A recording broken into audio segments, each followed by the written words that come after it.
আপনার হেফজখানায় পড়া ওই ছোট্ট ছেলেটাই আগামী দিনের আল্লামা মামুনুল হক হবে। আপনার ওই ছেলেটা আমির হামজা হবে, আব্দুল হাই সাইফুল্লাহ হবে।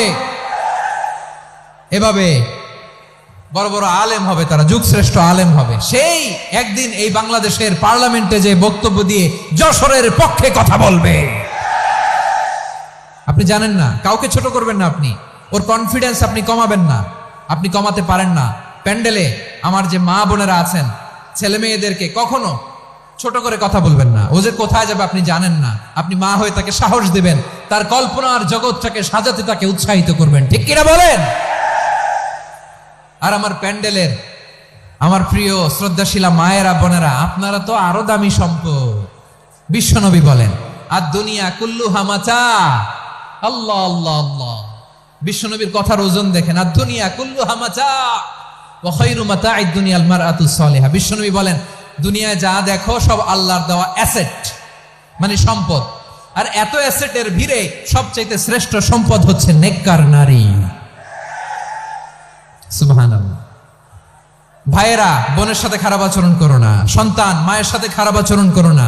আমাদের মায়েরা আমাদের asset, they are our priceless asset.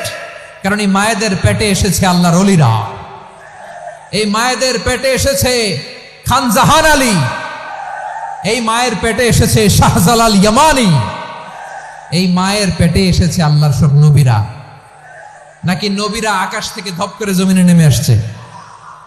মায়ের পেটে আসছে। এই মায়ের পেটগুলো খনি। আমার সম্মানিতা মায়েরা বোনেরা, নিজেকে ইসলাম দিয়ে সাজান, নিজেকে ইসলাম দিয়ে সাজান, নিজেকে পবিত্র রাখুন, নিজের আব্রু ইমান ইজ্জতের হেফাজত করুন, কোরআন পড়ুন, সুন্নাহ পড়ুন। আপনি জানেন না আপনার গর্ভে কে আসছে, কোন ক্ষণজন্মা পুরুষকে আল্লাহ তাআলা আপনার গর্ভে পাঠাবে আপনি জানেন না। মায়েরা নিজেদেরকে পবিত্র রাখুন, ইসলাম চর্চা করুন, কোরআন চর্চা করুন, নৈতিকতা দিয়ে নিজেকে সাজান। যশোরের জেনজি, নিজেদেরকে প্রস্তুত রাখো আগামীর বাংলাদেশের জন্য। নৈতিকতা, মোরালিটি, ভ্যালিউজ দিয়ে নিজেকে সাজাও, ইসলাম দিয়ে নিজেকে সাজাও। কারণ আগামীর বাংলাদেশ ইসলামের বাংলাদেশ। বাংলাদেশের আসল পরিচয় ইসলাম। বাংলাদেশের আসল পরিচয় কি? সবাই বলে না। বাংলাদেশের আসল পরিচয় কি? এই ইসলাম নিয়ে আমরা সংসদ ভবন সাজাবো, রাজি আছি না নাই? শেকড় ভুলে যাওয়া যাবে না। আমরা ধাপে ধাপে শারিয়া আইনের দিকে যাব ইনশাআল্লাহ, কিন্তু জঙ্গিবাদ দিয়ে নয়, কট্টরপন্থা দিয়ে নয়। আমরা ইন্টেলেকচুয়ালি, গ্রাজুয়ালি, ধাপে ধাপে শারিয়া আইনের দিকে মুভ করবো ইনশাআল্লাহ। বলো লিল্লাহি তাকবীর। এদেশের আসল পরিচয় সবাই বলে না, আওয়াজ করে, এদেশের আসল পরিচয়।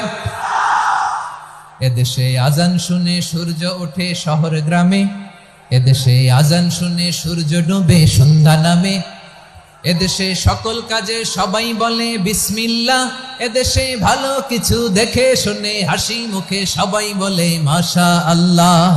সুবহানাল্লাহ সুবহানাল্লাহ সুবহানাল্লাহ সুবহানাল্লাহ সুবহানাল্লাহ সুবহানাল্লাহ সুবহানাল্লাহ সুবহানাল্লাহ। ও নবীন তরুণ, তোমার কিসের এত ভয়? জেনে রেখো বাংলাদেশের আসল পরিচয়। বাংলাদেশের আসল পরিচয় ইসলাম। আওয়াজ তুলে বলো, আসল পরিচয় কি? এদেশে পরস্পরে দেখা হলে দেয় সালাম, এদেশে আমজনতার হৃদয় জুড়ে পাক্কা আলাম, ঠিক কি না? এদেশে বিপদ এলে সর্বজনে সর্বক্ষণে দোয়া পড়ে ইন্না লিল্লাহ সুবহানাল্লাহ সুবহানাল্লাহ সুবহানাল্লাহ সুবহানাল্লাহ। এদেশে আজান শুনে সূর্য ওঠে শহর গ্রামে, এদেশে আজান শুনে সূর্য ডুবে সন্ধ্যা নামে, এদেশে সকল কাজে সবাই বলে বিসমিল্লাহ, এদেশে ভালো কিছু দেখে শুনে হাসি মুখে সবাই বলে মাশা আল্লাহ। সুবহানাল্লাহ, আওয়াজ করে সুবহানাল্লাহ সুবহানাল্লাহ সুবহানাল্লাহ সুবহানাল্লাহ, সবাই একসাথে সুবহানাল্লাহ সুবহানাল্লাহ সুবহানাল্লাহ সুবহানাল্লাহ। এদেশের আসল পরিচয় কি? আওয়াজ করে বলতে ভয় লাগে। এদেশের আসল পরিচয় কি? ইসলাম দিয়ে আমাদের সংসদ ভবন চলুক, আমরা চাই কি চাই না?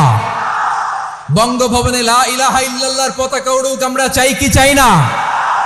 প্রতিটি জেলা অফিসে, ডিসি অফিসে লা ইলাহার পতাকা ঝুলুক, আমরা চাই কি চাই না?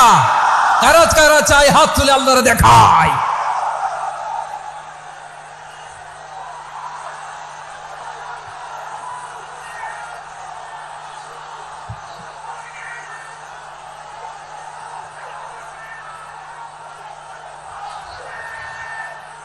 মাশাআল্লাহ মাশাআল্লাহ মাশাআল্লাহ মাশাআল্লাহ। যশোর, আওয়াজ করে বলো, ভালো মানুষ না খারাপ মানুষ? বুঝে বলছো তো? মানুষ ভালো হলে যে কত ভালো। এই মানুষকে যত্ন নিলে, মানুষকে মানুষ বানালে যে সে কি হতে পারে শুনবা? হ্যাঁ, নাকি মোনাজাত দিয়ে দিব? শুনবা? তাহলে থামতে হবে। থামো, আমি যখন বলবো থামো থামো, তাকবীরের সময় দিলে তাকবীর, থামো থামো। মানুষকে যত্ন নিলে, হ্যাঁ এদিকে এদিকে, ড্রোন নামায় ফেলো, হয়েছে, ড্রোনের ফুটেজ হয়ে গেছে, এবার ড্রোন নামায় ফেলো, আমার দিকে তাকাও। মানুষকে, তোমরা এদিক সেদিক তাকালে তো গুরুত্বপূর্ণ পয়েন্ট মিস হয়ে যাবে। এদিকে এদিকে, হ্যাঁ মাসি, ঠিক আছে। মানুষকে যত্ন নিলে মানুষের মধ্যে যারা কি পটেনশিয়াল রেখেছে। আমি জাপানের দুইটা উদাহরণ দেই। জাপানের, এই এই এভাবে এভাবে হবে, হয় বসো নয় পেছনে, কথা নাই, কথা তো বলাই যাবে না, হারাম কথা বলা আজকে, একেবারে চুপ। আজকের জন্য হারাম করে দিছে আমি, কিছু সময়ের জন্য একেবারে নিষিদ্ধ। জাপানের দুইটা উদাহরণ দেই, খেয়াল করে একটু শুনেন, বুঝবেন। আল্লাহ, 2022 সালে জাপানের সাথে জার্মানির খেলা, ফিফা ওয়ার্ল্ড কাপ 2022। এক পক্ষে জাপান, আরেক পক্ষে কোন দেশ?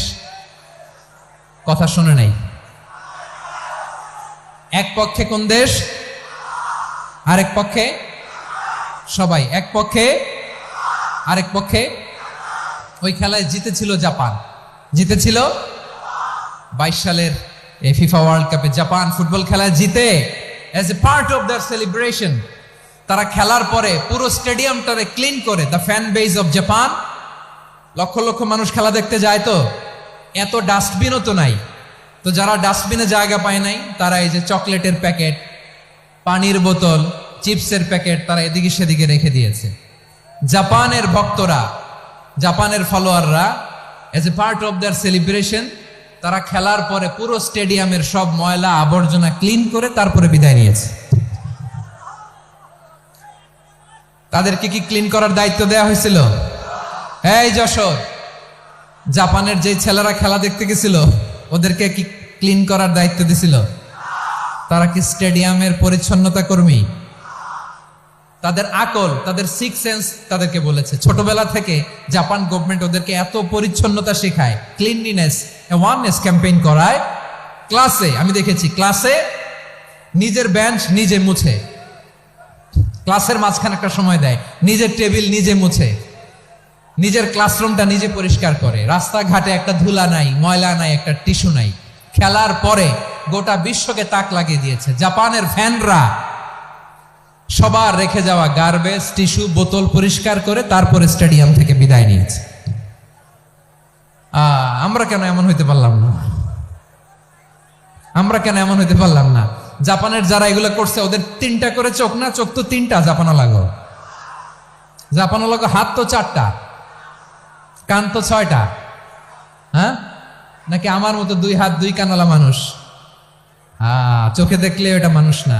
চিন্তা করছেন? তার মানে জাপানিজদেরকে যে গ্রুমিং করে শিখানোর মাধ্যমে পরিচ্ছন্ন বানানো গেছে, ওরা যেমনি মানুষ আমরাও মানুষ। আমাদের সন্তানদেরকে শেখালে তারাও পারবে, পারবে কিনা? 2 নম্বর উদাহরণ বলি, চট্টগ্রাম ফেনীতে